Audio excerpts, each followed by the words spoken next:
राधे राधे दोस्तों, स्वागत है आप सब लोगों का आज की हमारी क्लास में, जहां हम पढ़ने वाले हैं आज रीजनिंग के बारे में।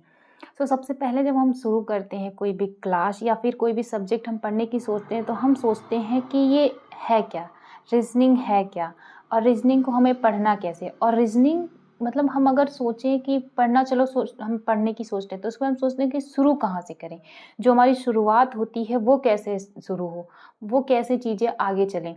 तो आज क्या है कि हम ये जानेंगे कि रीजनिंग होता क्या है और रीजनिंग को हमें शुरू से किस प्रकार से पढ़ना है।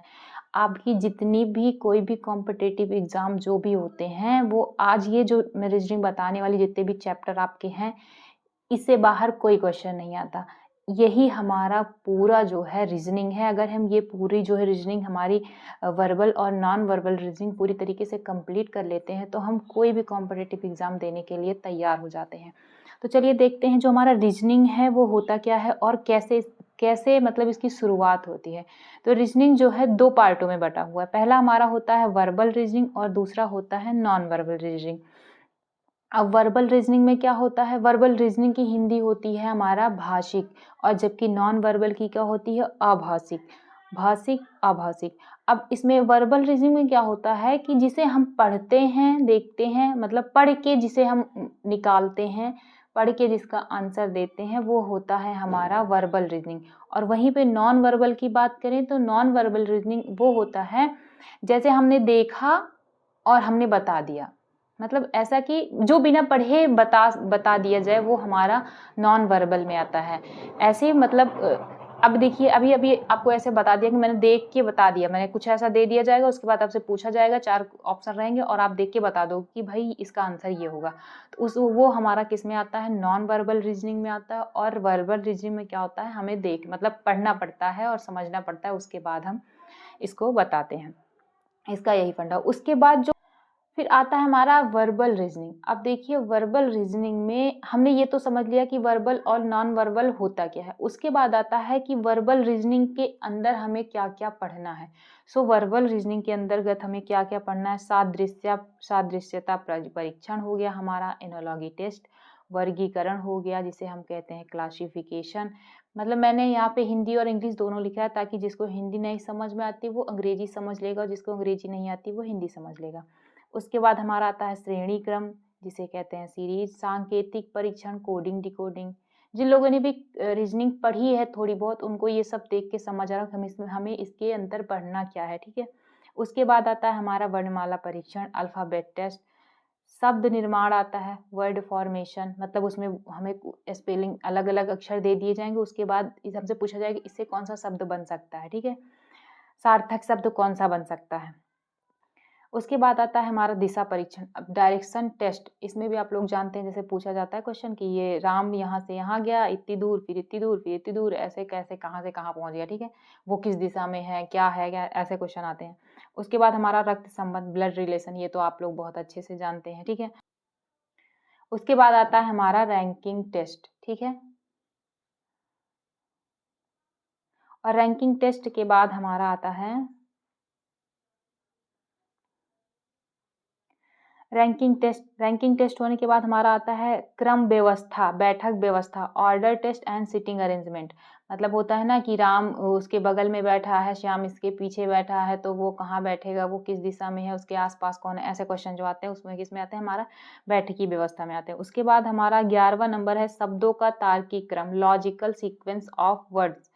उसके बाद आता है हमारा गणितीय संक्रियाएं, मैथमेटिकल ऑपरेशन, औपबंधिक संख्या, अक्षर ज्ञात करना, find the condition number letter, ठीक है। ये हमारा 13 हो गया। उसके बाद अभी बाकी है, अभी और खत्म नहीं हुआ भाई, क्योंकि इतनी छोटी सी रीजनिंग में तो मतलब रीजनिंग इतना बड़ा है, और हम क्या इतने 13-14 जो हमारे चैप्टर हैं इसी में थोड़ी ना कंप्लीट हो जाएगा। उसके बाद हमारा आता है लुप्त संख्या ज्ञात करना या अक्षर ज्ञात करना। उसके बाद 15 नंबर आता है तार्किक वेन आरेख। वेन आरेख आप लोगों ने पढ़ा होगा ना कि महिला हो गया, नर्स हो गया, डॉक्टर हो गया, बताइए इसका वेन आरेख किस प्रकार से बनेगा, ऐसे होता है। न्याय निगमन हमारा आता है। उसके बाद कथन एवं निष्कर्ष हो गया, कैलेंडर हो गया, घड़ी हो गया, पासा हो गया, कैलेंडर, घड़ी, क्लॉक, पासा, डाइस, घन और घनाप, क्यूब एंड क्यूबॉइड, आकृति गिनना, फिगर काउंटिंग, ठीक है। उसके बाद 23 नंबर आप व्यूह एवं संख्या सारणी, मैट्रिक्स एंड नंबर टेबल, ये होता है। फिर उसके बाद हमारा 24 होता है आयु संबंधी प्रश्न, प्रॉब्लम्स ऑन एज। 25 पहेली परीक्षण, इनपुट और आउटपुट, ये तो आप सब लोग जानते हैं, ठीक है। इतने जो हमारे 25 चैप्टर जो हैं वो किस में आते हैं, हमारे वर्बल रीजनिंग में आते हैं। अब चलिए हम देख लेते हैं कि जो हमारा नॉन वर्बल रीजनिंग होता है उसमें हमें कौन कौन से चैप्टर पढ़ने होते हैं। तो नॉन वर्बल रीजनिंग में हमारा पहला क्या आता है, श्रृंखला, सीरीज। उसके बाद आता है सादृश्यता परीक्षण, एनालॉगी टेस्ट। अब ये वर्बल में था, वर्बल में था और नॉन वर्बल, लेकिन उसका जो क्वेश्चन होगा वो अलग होगा और जो इसका क्वेश्चन होगा वो अलग होगा। वो आप जब हम लोग पढ़ेंगे टॉपिक वाइज एक के बाद एक जब पढ़ेंगे चैप्टर तो हमारा क्लियर होते चलेगा। अब देखिए वर्गीकरण इसमें भी है और उसमें भी है, तो इसका मतलब ये नहीं जो इसमें पूछा जाएगा वही इसमें पूछा नहीं, अलग अलग होता है। उसके क्वेश्चन अलग होते हैं, इसके क्वेश्चन अलग होते हैं। क्लासिफिकेशन, उसके बाद हमारा हो गया दर्पण प्रतिबिंब हो गया, मतलब कोई भी कुछ भी दे सकते हैं, कोई भी आकृति दे सकते हैं, कोई नंबर दे देते हैं, कोई अल्फ़ाबेट दे देते हैं, उसके बाद पूछते हैं इसका दर्पण प्रतिबिंब क्या होगा। उसी प्रकार होता रहा हमारा जल प्रतिबिंब, आकृति दे देंगे, नंबर दे देंगे, कुछ अक्षर दे देंगे, शब्द लिख देंगे, उसके बाद हमारा पूछेंगे कि इसका जल प्रतिबिंब क्या होता है। पेपर का मोड़ना, paper folding, paper cutting, paper काटना। आकृतिपूर्ण, कंप्लीट द फिगर, मतलब आकृतिपूर्ण में क्या होता है कि आकृति दे देते हैं, उसके बाद मतलब एक 4 ऑप्शन अलग से देंगे कि ये होगा कि ये बना के इसमें से कौन सी आकृति बनाई जा सकती है, मतलब क्या इसमें जोड़ दें कि आकृति हमारी जो ऊपर वाली है क्वेश्चन वाली वो पूरी हो जाए। उसके बाद सन्निहित आकृति, इसमें क्या होता है, हिडन फिगर। सन्निहित आकृति का मतलब छिपी हुई आकृति, मतलब एक पूरा हमारा फिगर दे देंगे बीच में, उसके बाद उसमें पूछेंगे कि 4 ऑप्शन दे देंगे, इसमें कौन सा इसके अंदर है। इस प्रकार से क्वेश्चन आते हैं, वो किस में आते हैं, हमारे सन्निहित आकृति में आते हैं, ठीक है। उसके बाद देखिए हमारा आता है समान गुणों वाली आकृतियों का समूहीकरण, ग्रुपिंग ऑफ आइडेंटिकल फिगर, ठीक है। समान गुणों वाली आकृतियों का समूहीकरण, इसमें 4 ऑप्शन दिया जाएगा और 3 मतलब सेम सेम रहेंगे, एक डिफरेंट रहेगा, ऐसे कुछ क्वेश्चन आते हैं। उसके बाद हमारा हो गया 11 नंबर आकृति आव्यूह, फिगर मैट्रिक्स। 12 नंबर हो गया आकृति निर्माण। 13 हो गया आकृतियों का तार्किक क्रम। 14 हो गया आकृति श्रृंखला में नियम का पालन। 15वां हो गया बिंदु स्थिति और 16 हो गया आकृति का घूर्णन। बेसिक तरीके से हम समझ सकते हैं कि जो हमारा नॉन वर्बल रीजनिंग होता है वो जो व्यक्ति पढ़ा लिखा नहीं होता है वो भी कर सकता है। सबसे पहले आप लोग ना जितने भी मैंने चैप्टर बताए रीजनिंग में जितना है ये सब आप लोग अपने हाथों से अपने उसमें नोट्स में लिख लीजिएगा। उसके बाद हम एक के बाद एक चैप्टर जो है पढ़ते चलेंगे और अच्छे से समझते चलेंगे, ठीक है।